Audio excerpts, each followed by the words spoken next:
Hello my friends, it's Lorraine here from the Great British Veg Plot, and it is a scorching, hot, sunny day here at the beginning of April in my potting shed. I'd actually rather be outside, but it's blowing a bit of a hoolie and that interferes with the sound. Also, I want to show you today how I sow tomatoes. So tomatoes are going to go, if you're following along with our pots, our grow along pots, we are going to put tomatoes in after our sugar snap peas into pot 6. Now I've had a problem with my sugar snap peas. I'll show you in another video. They haven't really germinated very well, so I may just forget that whole crop altogether and go for putting tomatoes in as soon as they are ready.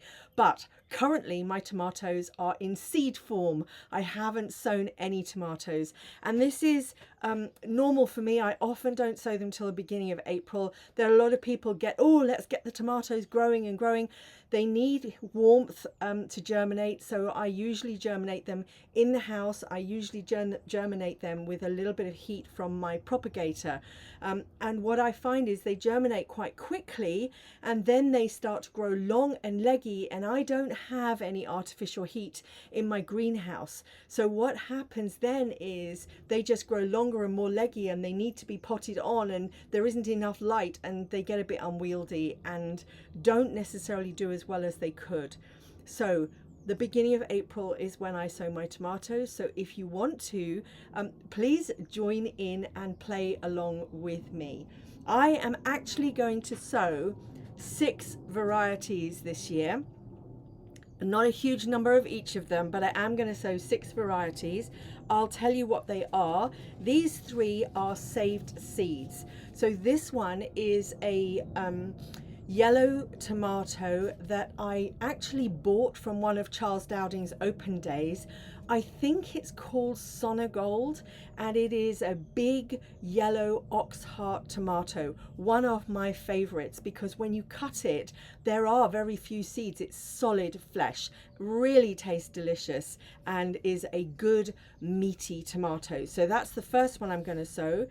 The second one is a black tomato. I don't know the name of it, but I went to a friend's house. She had some of these tomatoes she was growing, and they looked delicious in a salad. Black, really amazing. They tasted wonderful.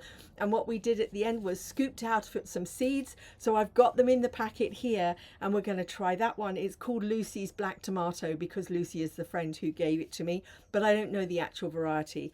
And this is some home saved seed from a Sungold tomato.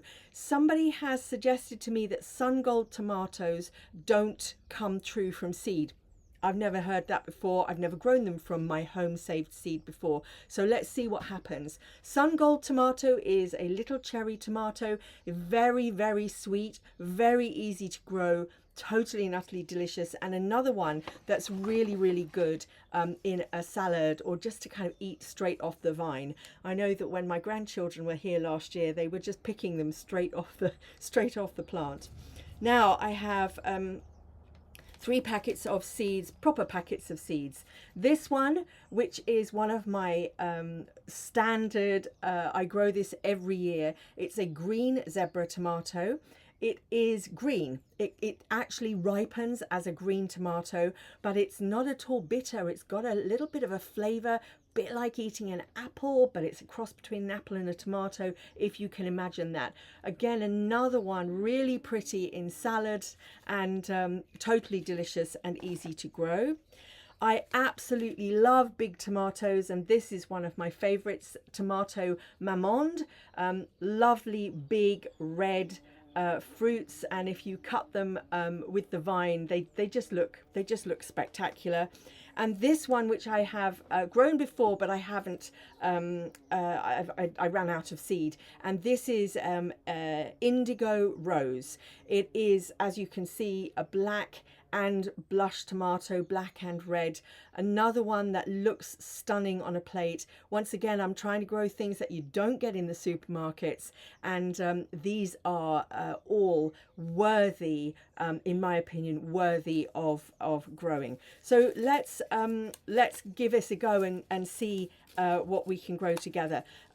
You can actually save seed from supermarket tomatoes and grow those if you want, but I find them generally quite tasteless, and in comparison to what a tomato really should taste like, yeah, I don't think they're worth it. In fact, I now don't generally buy tomatoes from the supermarket or from the market. I only have my homegrown. So what you need in order to grow tomatoes to start with is a pot. You can see I'm just using one of these takeaway containers, and I'm going to do 3 rows of tomatoes this way in this pot, and I've got another pot I'm going to do the same thing. Put your compost in here and just press it down well, and then give it a good water. That's always a perfect first tip, because if you water the compost well, then what happens is you get the seeds stick directly to the compost and they're not swimming around on the top as you try and water afterwards. So tomato seeds can be a little bit different according to the variety, but they're often quite reasonable sized little flat tomatoes seeds. Can you see them?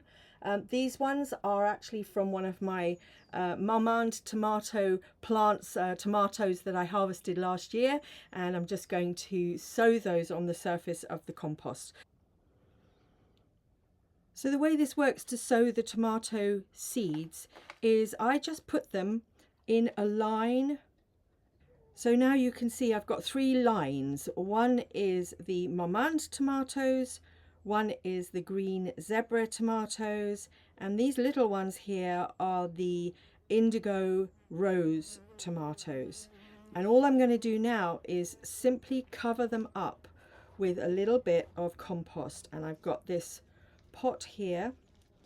It's got my homegrown compost in it, and I am just going to sprinkle that lightly over the top, and then simply press it down lightly, but so that I know that's in contact with the seeds. So that's my pot filled with those 3 varieties of tomatoes, and I'm going to do the other one exactly the same.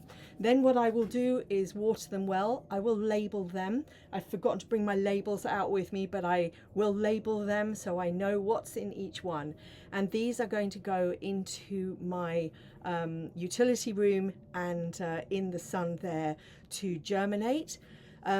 At this time of year, as soon as anything germinates, what I try to do is bring it out into the greenhouse or into one of those plastic boxes with a lid, so that it's got protection from the extremes of the heat, from the cold of the night that we're still getting, chilly at night. Today happens to be, as I say, a glorious, hot, sunny, summer feeling day, but we know that by the end of the week it could be really very different. So we need to protect our little seedlings as they grow, and eventually these will be able to be potted into our grow along pots, or for me they will go into the big greenhouse for, I hope, a big abundant harvest. So where are you at? How are you getting on? What tomatoes are you sowing? And now is the time to do it. So follow along with me. Thank you for watching, and I will see you again next time.